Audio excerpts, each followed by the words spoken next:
Good evening. First off, thank you, Rennie. Let's give him another round of applause. Hopefully that'll give me another 2 minutes. Wow, I feel like a mosquito at a nudist colony. I know what to do, but I don't know where to start. For those of you wondering, last Friday evening or afternoon, I received my final lesson in You're Not Young Anymore, when I ruptured my Achilles and had to have surgery Thursday. Ironically, 37 years ago, in the same gym, in the same spot on the floor, I tore my ACL. Another lesson in basketball is not my sport. Unfortunately, it cut into my rehearsal time, so excuse me if I have to refer to my notes a little bit. I'm honored to be receiving this award. Congratulations to all my fellow inductees and to the entire Hall of Fame family. Being here with so many people is special. When I look back on my baseball journey, one thing is clear. I didn't get here alone. I had a lot of support along the way. For me, it started with my father. My dad was a Navy vet, and he didn't hand out praise easily. He wasn't big on sympathetic speeches or pep talks. His belief showed up in the form of standards and accountability. He never lowered the bar, and that foundation made me who I am today. I grew up in the small town of Ghent, about 30 minutes south of here, where we had a group of friends my age across the tracks, which was about 3 minutes away on my Huffy BMX. I was also lucky to be included in games with the much older kids on my side of the tracks. I used to think it was because of my talent, but it turns out I just made the teams even. We played sports by the season and by whatever rules each backyard carried. Everyone had a favorite player: Reggie, Yaz, Fred Lynn. Mine was the hitman, Don Mattingly. So tonight, being inducted into the same Hall of Fame as him, one of my childhood heroes, that's a full circle moment. I won't say I expect a call from Mr. Cashman, but my phone is always on. I grew up an only child. I lost my mom when I was 3 years old, but I was blessed to be raised by a committed father in a supportive community. My dad had battled alcohol for most of his life, and just 3 dates with my mom, he quit cold turkey when she asked. After she passed away, he stayed clean for me. I can only imagine how difficult that was for him. That choice changed my life. It taught me something I carry to this day in one of my favorite quotes: choice, not chance, determines destiny.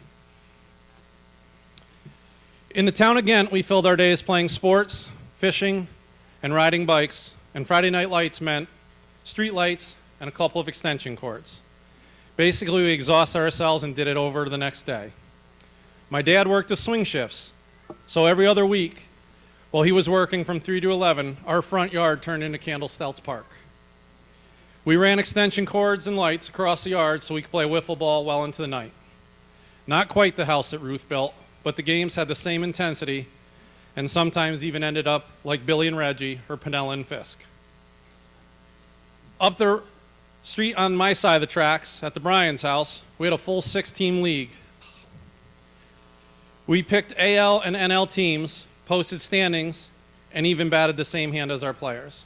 As the only lefty, and youngest by a lot of years, I learned quickly if I was going to compete, I had to outsmart the opponent. So I picked teams loaded with switch hitters, the Reds and Blue Jays, who I didn't even like, so I could hit lefty all the way down the lineup.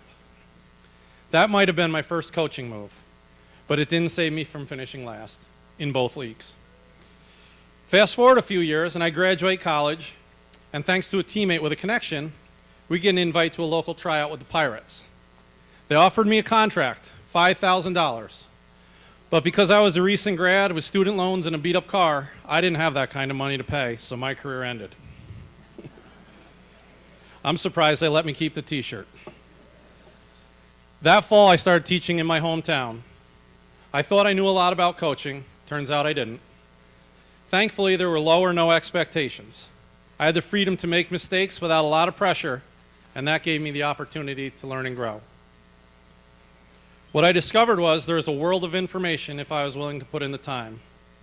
I spent time researching drills, attending clinics, and making connections with those smarter or more experienced than me. I was hooked on growing as a coach. One of my father's favorite quotes was, "A man who doesn't read is no wiser than a man who can't read." I finally understood what he meant. I've been really lucky to have some incredible mentors along the way. John Thorson was both. John taught me how to have those tough conversations with kids while maintaining and building stronger relationships. Then came the rest of the John squad, Rivers, Rollison, and Brantley. Between our deep philosophical coaching conversations, the endless stream of jokes, and me constantly reminding them how bad the Giants are, there was never a dull moment. Working alongside those guys taught me a lot, but also reminded me of one of my favorite quotes. The real trophies in life are the relationships you make. And I've been lucky to build a lot of them. In 2006, I met my beautiful wife, Shannon. From the moment we met, she believed in me, and I believed in her. And to this day, we still do.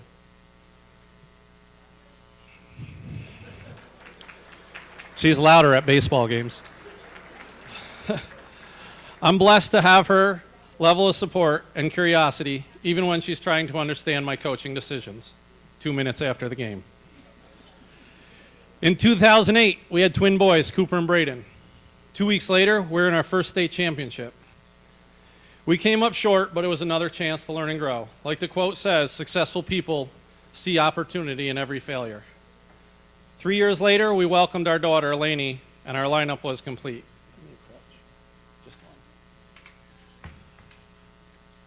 To our children, our wish for you is this: find your passion, believe in yourself, and always know we love you unconditionally and are proud of you. Having kids made me a better coach.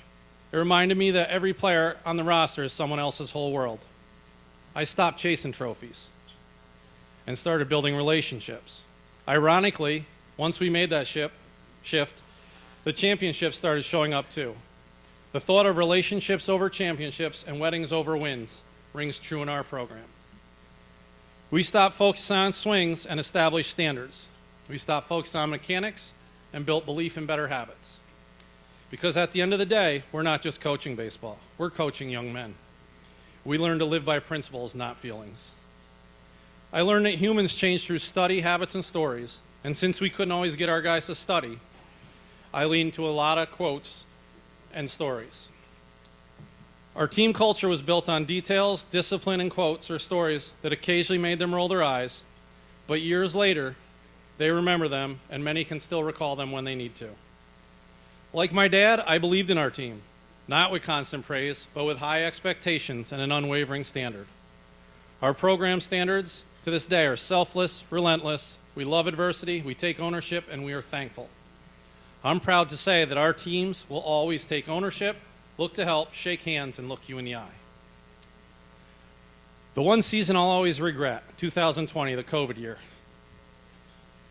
We had seniors ready for one final ride, 2 of them coming off ACL injuries. Ironic. And they never got that chance. That stung, but it was another opportunity to reflect and progress.